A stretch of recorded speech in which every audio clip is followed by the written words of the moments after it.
Howdy. Welcome to Healthcare Ain't Easy, presented by Chris Mathew. I'm Chris Mathew.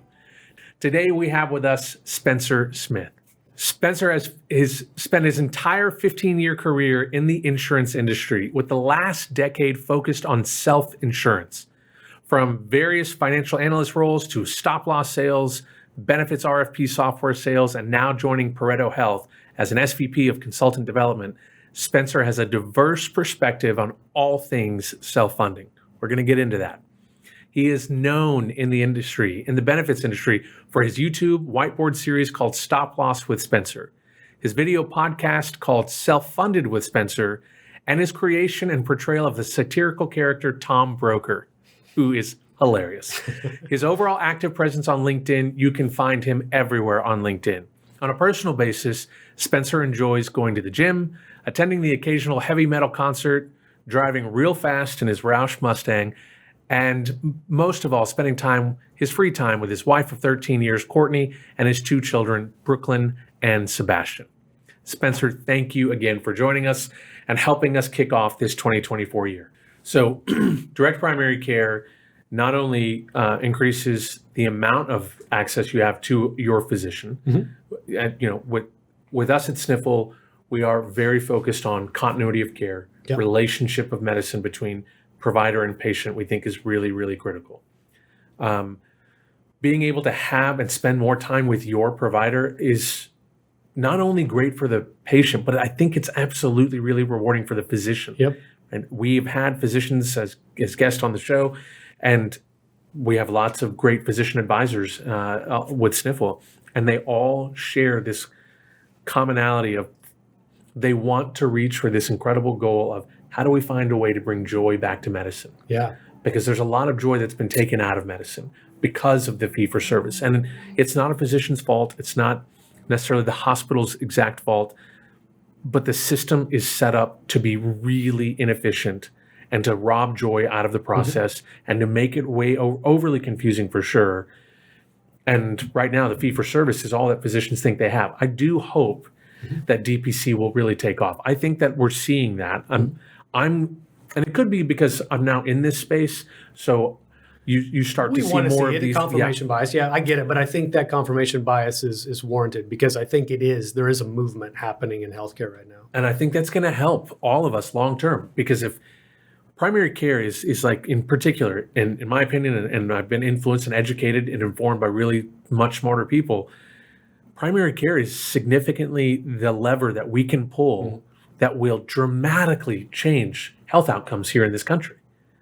It's not needing more specialists across the board. It's needing more access to your primary care provider who can understand and have continuity of care with you, understand your benchmark of your health journey, and knows what's up and down and can really be a guide for you in that healthcare process. Well, I heard a doctor say he specializes in common conditions. So a primary care physician is a specialist in all these general things that has to do with your health. But how important is that as the entry point into the healthcare system? So with direct primary care, a lot of them have text-based versions. A lot of them have virtual access, 24-hour access to a doctor. Those things don't get abused like you think they might. But hey, if I could text my doctor at 3 a.m. because my son is throwing up and we're worried about him and get some reassurance or get some direction, that is what you're paying for, right? Is that almost immediate access to a physician to get that guidance that you're looking for. Right. So you remove a lot of the barriers to entry. You move a lot of the time it takes to get actually in front of your doctor, only to have that limited amount of time with them.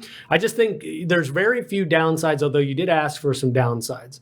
One thing that I think people need to have faith in is that there may not be a first year ROI. There may not obviously be, I saved money this first year because I went to a DPC model, especially because I interviewed Dr. David Cameron not too long ago with Hint Connect. He said that what they often see is people go, oh my God, I can text my doctor now, or I can go and get an appointment the same day and sit for 45 minutes with my doctor. I need to go. I've been wanting to go to a doctor for 7 years now, and I just couldn't find the time or whatever. So what he says is there's an uptick in utilization usually in the first year as a result. The long-term curve, second and third and fourth, you start to actually see the ROI financially, plus the quality of life improvement for your employees, and you're catching things earlier, which is where a lot of people miss it's not so much did I save money today, but did I catch somebody that was pre-diabetic and prevent them going down the path of becoming a full-blown diabetic and living a life as a diabetic after that? The little things always can add up to become the big things. And if we can be more intentional and proactive on the front end with DPC, then we can prevent those things. We can catch those things early on and give people tools that may not require medication or surgical, interventions, which that's the dream. We should all hope for that. Do you practice DPC? Do you have a DPC? We don't have access. We have One Medical with Pareto Health. So it's kind of a hybrid DPC. Yeah. There's a virtual component. There's still some fee for service, I believe, within that model, but they cover our membership for it. So it's better than, I won't say better than nothing, but it's a little bit better than the traditional fee for service model, but not quite a full blown DPC. The challenge with DPC, especially when you want a brick and mortar, is if your population of employees is spread across the United States, it's hard to find enough brick and mortar locations set up that way to handle the 3 people that are in Dallas or the 4 people that are in Oklahoma. It really is better suited when you're talking brick and mortar to have a huge concentration of your population in one place. Yeah, that makes sense. Okay, Spencer, tell us a little bit about what's a victory that you've experienced in employee benefits that has held a special meaning for you. Ooh, nice tricky one here. Victory. Well, so my favorite sales story, and I think it's a victory, from a mindset perspective, because we were talking about earlier how challenging it is to be in sales. I actually made a sale on New Year's Eve, believe it or not. So it was a Saturday on New Year's Eve at like 5 o'clock. I've heard this story. So I like this story. Yeah. But it was funny because my year basically wrapped up. I was like, no way this sale is going to come in. I get this like last minute panic. Brokers like, if you get me these numbers, it's yours. I had to scramble to find an underwriter the day of, right? Somebody was actually working. There's a few back and forth of revisions, and then we got it to where about 5 or 5:30 it had actually sold.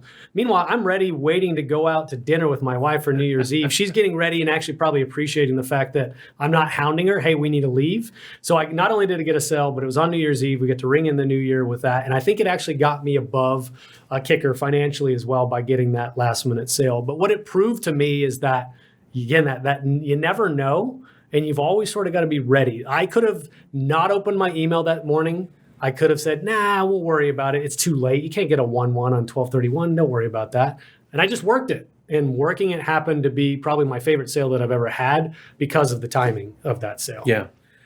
Having a solution architect mindset, I think, is one of the key ingredients. I think I don't know this, I haven't conducted this study yet, but maybe we'll do this together someday. Okay. Connect with lots of salespeople and find out who has a solution architect mindset. And when I say that, I mean, who is focused on not what is it I'm going to get out of this, but what solution is it, or what service am I providing to this person in this scenario? It's a broker who's trying to provide a service to a client who's trying to take care of all of their employees. That ripple effect, you going that extra mile, you made an impact on a lot of people's lives. You made an impact on a lot of on that company's bottom line, their business, the dollars and cents of their budget. Yeah, and I'd say unfortunate role of being a carrier rep, and you can appreciate this. And obviously, we're kind of in this hybrid role, not quite carriers as Pareto, but I don't touch the employers anymore. So I don't always get to hear, right? We're going through a channel of an insurance consultant. So like a guy like Chris Hamilton that was on here a couple weeks ago, he gets to see the direct impact with that employer and its employees and hear all those stories. They don't always trickle back up. What we have to do at our level is sort of have the faith, prove it, the big picture of it, and then collect those stories. The reps will get to collect those stories over time. I would say the one thing, though, from my career that I think has been around the question that you asked is all the time I get folks will message me out of the blue and say, your podcast, helped me learn self-funding. It helped me get a job. You don't realize, I literally have had multiple people say, you don't realize how big of an impact, I don't even think you understand the impact you have on this industry. And so I had a guy handwrite that to me the other day and send me like in a Christmas card. I'm like, dude, incredible. So hearing that's where I get emotionally driven to go, all right, you're on this path, you're on the right path. So keep chugging along at that. My job may be more broad, speaking about this and sort of spreading the gospel of self-funding to as many people as will listen, so that there's awareness and that the entry point to understand it's a little bit simpler. Maybe that's my big picture role to play. But every time I hear that, I get a LinkedIn message like that, it kind of gets me a little bit, because Man, that's fuel. we all want to feel like we're doing something, important, or doing something good for the world. We want to contribute to an improved world. Yeah. That's a big thing for me. So that's amazing that you get that, and kudos to for that. Tell us about Tom Broker. Who is Tom Broker? And I got, and you may not be able to reveal all this, but like, who is he based upon? So Tom Broker is an amalgamation of all the worst practices in the insurance industry. We haven't really touched on incentives yet, but I'm a big believer that the incentives drive the behavior. Fee-for-service incentives that system is set up to drive a certain outcome. So it's not necessarily the people that are inherently bad. It's the people that are responding and taking advantages of the incentives that are set up that drive that behavior. So Tom Broker is really an amalgamation of that. Sprinkle in a little bit of what's his name? Steve Carell from The Office. That happy-go-lucky, really dumb, self-interested sort of boss. He's that in a broker skin. Yeah. Yeah. And it's people think it's based on somebody specific. I think it's based on, you hear in passing a story about so-and-so did this, or can you believe that people used to do this? And it's just collecting those stories and putting them into a persona. But then it's kind of fun, because once you've established that this carrier is a dunce, and he does all the things you're not supposed to do, you can really have fun and exaggerate it a little bit. The idea is to use that satire to expose those behaviors and have people go, well, geez, I don't want to act like that, or I don't want to have an insurance consultant that acts like that, and maybe create awareness of those best practices, or worst practices, I should say, through humor. I think that's brilliant. It reminds me of a character that I created a little over a decade ago. His name was John Russell. And he was named after the two principals of an agency I used to work for. Okay. And what he stood to represent was everything wrong in healthcare recruiting. Yeah. Everything wrong. I mean, and I took it to the extreme. But the great thing of how I acted him out, and he was repulsive. I mean, he was the worst. Yeah. But all of the episodes that we shot and all the skits that we did were all based on true stories. Yeah. And when people would be like, well, that wouldn't actually happen. I'm like, oh, actually, I won't tell you the hospital system and the person that it was, but 100% that's a true story. Yeah, yeah. That exact situation took place. And people would think, that can't be happening in our industry. And I'm like, it's happening because you all keep allowing these bad business models and these bad contributors. You let them keep flourishing, and this keeps happening to you. I exposed some of that. Also, it was a lot of fun. We had a different path. We had a different model that we were trying to approach. Yeah. And people were like, that's not what we're used to. And I'm like, real quick, let me show you what it is you're used to. Yeah. I'm going to do it in a satirical way. I'm going to make it seem ridiculous that this would never actually happen. But these are real stories of physicians and hospitals getting taken advantage of across the country. This is reality. And what I'm trying to offer you is possibly something different. Yeah, and just ask questions, right? Like after you get over that, no way my broker's like that. Maybe ask a few questions. You might go, well, even though that was an exaggeration and it was humorous, they're kind of doing that, right? And so the way compensation's built into insurance premiums, these broker bonuses and all sorts of things that are hidden under the surface, which thankfully are coming to light of the CAA and things like that. But all I'm really sort of wanting to plant my flag is be the opposite of what Tom Broker's doing. The good way is to, work with your employer, come up with some sort of fee for my services, or give me some sort of incentive. If I do even better than anticipated, I might get a bonus. But if I decouple my compensation from the insurance carrier, I'm no longer benefiting from you getting a 20% increase next year, and my comp goes up 20% as well. Right. They say, he whose bread I eat is whose song I sing. If you're getting paid by the insurance carrier, ultimately they're the ones that you're beholden to, not your employer. So when you start asking these questions, then you start to dig down and see how far the rabbit hole goes. And so all I'm really trying to do is go, this is what I believe the industry should operate like. Don't do Tom Broker. Don't be Tom Broker. Well, good job. Tom Broker is hilarious. Thank you. Because he's insane. He's ridiculous. He's all about the Benjamins, man. Yeah. My favorite line, I think, is an episode you did with Megan, and it was like, she mentions door-to-door sales, and you're like, so we're going to sell doors to other doors. to other doors. Yeah.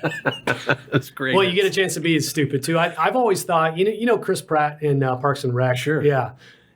It actually takes, I think, a lot of intelligence to write dumb characters. And I've always been fascinated with the ability to play a dumb character because I think there's timing, there's subtext to a dumb line. Absolutely. And then on the surface, that seems like dumb, but there's the second and third layer of that joke that I always found fascinating. So I actually try to write dumb lines because I'm like, I hope this actually comes across as a smart joke in the end. Yeah.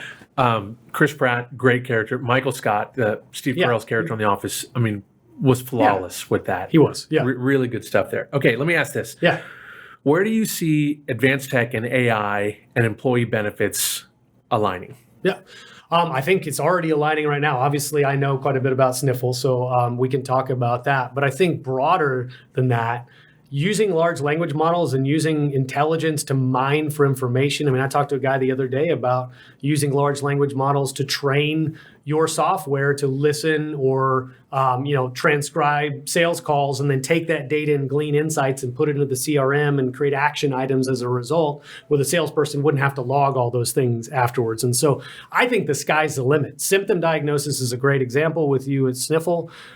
Taking maybe a little bit more of a tedious step off a physician's plate and leveraging AI to do a lot of that legwork as a precursor for the actual meeting with the doctor. I think that's brilliant. Yeah. I think applications like that are going to proliferate. I don't even know if we know quite just yet everything, like how it's going to permeate our industry. And it's not just us. It's not just healthcare. It's everything. So I'm trying to figure out what I can use, how I can leverage it to be more productive and things like that.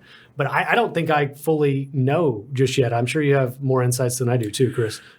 I think the assessment opportunity that AI can give people. There was an article that just came out. There's a woman in very rural Alaska. Okay. She's sitting in a cabin.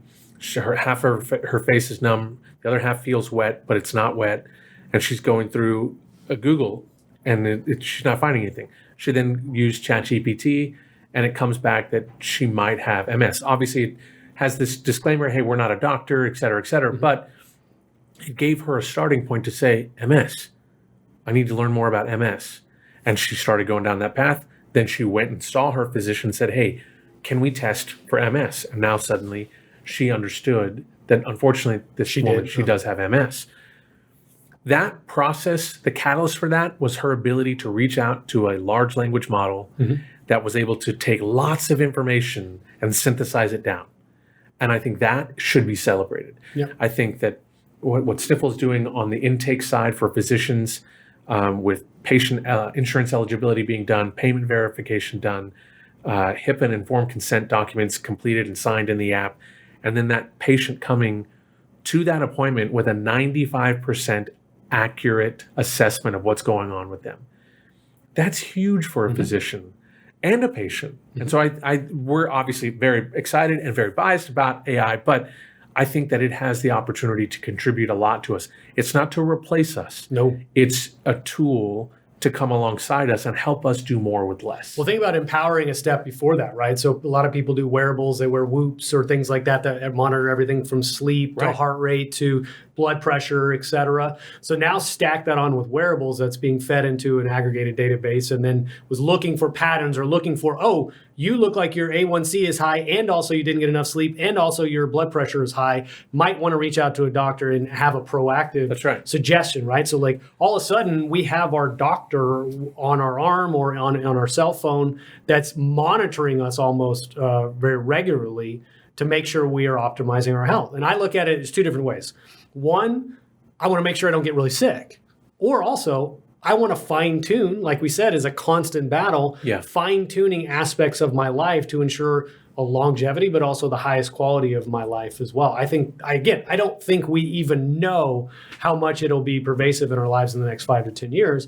The big thing, of course, is just directing and making sure it's being used for good. Yeah.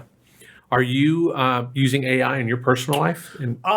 So I was using ChatGPT for a time. We did, unfortunately, I think a lot of companies are doing this now, have to sign basically a form that said we will not put company data in ChatGPT. I think that's a big concern for companies right now, and I think it's warranted, right? Like you don't want proprietary information ending up in there. But Nathaniel, my podcast producer, is using it for things like script creation, coming up with templates. I think the thing that I'm really conscientious of is that if you lose I'm worried about losing the humanity when it comes to creativity, right? It's like you can help it build frameworks, it can come up with titles, it can come up with a structure, but in between the lines, I still want it to be me. And so I'm very conscientious of owning every step of the content that I put out. And I think you can tell, I think there might be, Chris, and I'd love your opinion on this. You can tell when there's AI generated content right now because it's not quite there to be fully convincing just yet. And I wonder if there'll be a bifurcation of people that are willing to go all the way down that path, or there's going to be this huge uptick in demand for authentic human interaction and face-to-face and all that good stuff. What do you think? I think that I don't think it's an either or. I think it's both. It's an and. Okay. I think it's a yes and. Yeah. And here's why I think that. I think that AI is still very early and it's still learning. And I'm a person that I'm all about curation. I think that if things are really curated to me, I don't mind that my phone is going to deliver particular ads to me because my phone knows what I'm into and what I'm not. And so I'm okay with that. I want that curation. I think AI is going to be able to do the same thing. It's going to take and hear and listen. How I speak is different than how you speak. What I'm a fan of is different maybe than what you're a fan of. And if it can mold that and then put that into my authentic voice, it can help me do more with less. I would love to be able to reach out and be of service to more people in my everyday life. I have limitations, but if I could have AI purposed for me and use that purposed AI to help me accomplish more, I'm here for that. Do I think we have a ways to go for that? I do. Yeah. But it is a process and it's an iterative process. And as long as we can remain open to that, then I think these solutions can be really powerful for us. Yeah. In our last episode, I shared my New Year's resolution, which is to give a fresh look to old problems and to be open to solutions, both big and small. Not everything has to change the world. Sometimes it can be just about don't eat for 12 hours and let's see what that does for you.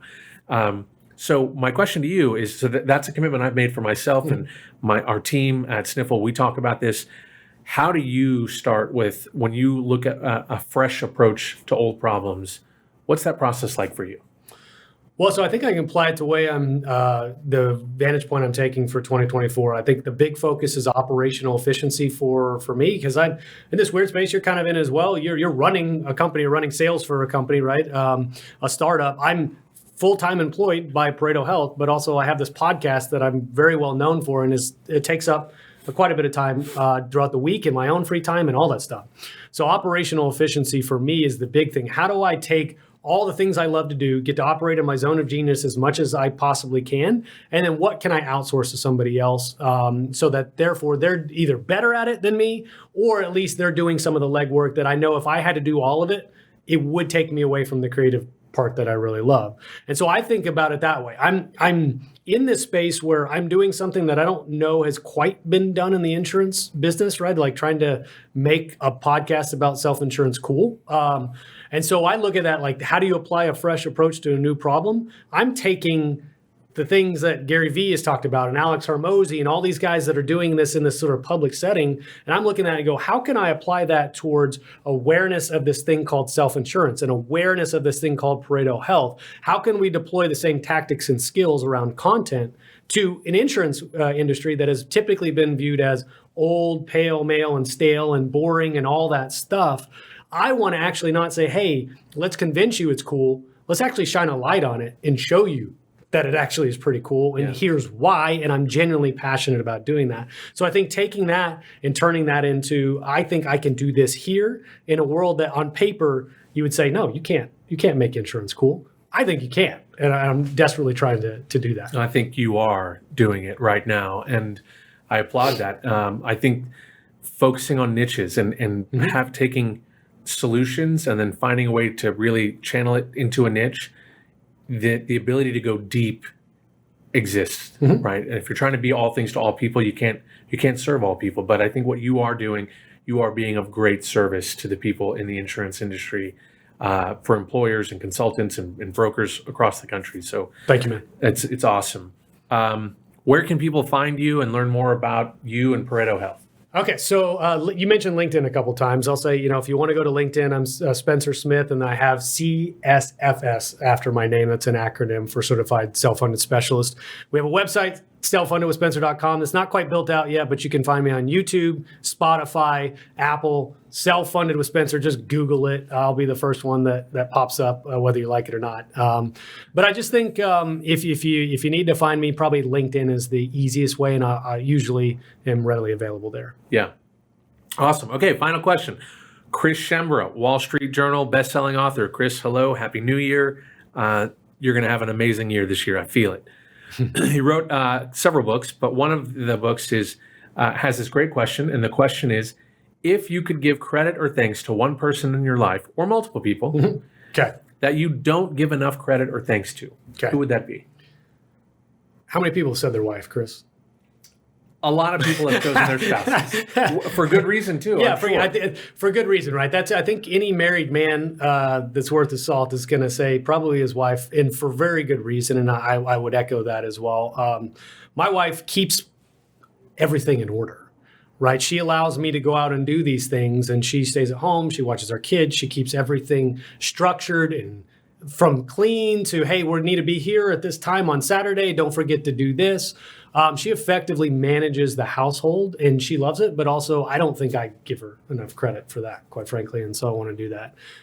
The other person I would say is I think I'd say my dad. Honestly, he set forth the example of what I envisioned a man was supposed to be, like the things that a man is supposed to do, everything from work ethic to providing for a family, to be willing to do really hard and dirty jobs, which he did basically his whole life, not because he wasn't intelligent, but because that's what he had to do and was willing to do to provide for the family. I think seeing that and seeing the sacrifices he made for his kids and his wife weren't always warranted, or not warranted, but weren't always rewarded and thanked for.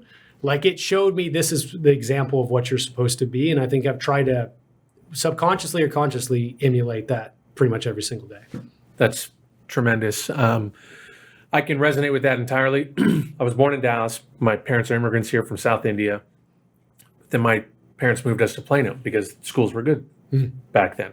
They still are today. I don't know why I said it that way, but my dad was a toxicologist at Bumsey, Baylor downtown.